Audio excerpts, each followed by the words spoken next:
Bonjour, soyez les bienvenus à sa parole pour aujourd'hui. Le thème du jour? De la douceur dans un monde de brutes. Que votre douceur soit connue de tous les hommes. Le Seigneur est proche. Philippiens chapitre 4 verset 5.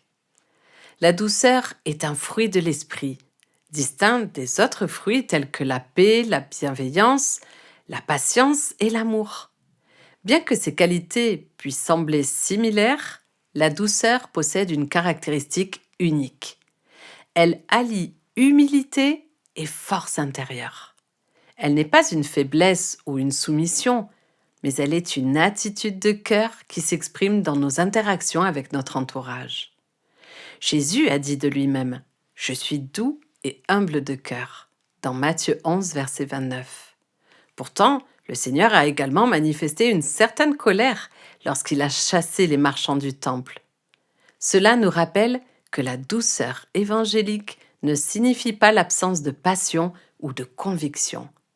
Elle est plutôt une force tranquille qui permet de répondre avec amour même face à l'adversité ou à l'injustice.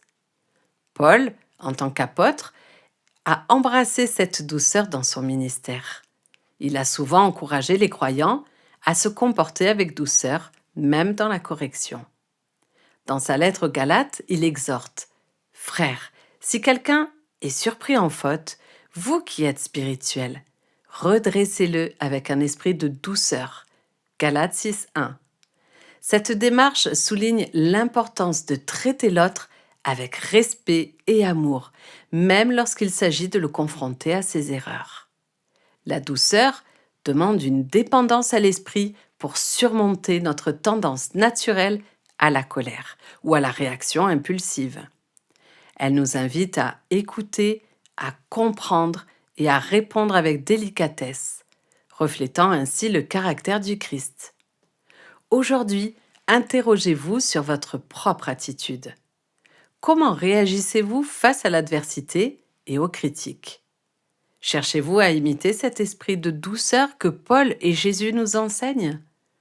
En permettant à l'esprit de vous transformer, vous découvrirez que la douceur est non seulement une vertu, mais aussi une puissance qui construit des ponts au lieu de créer des murs.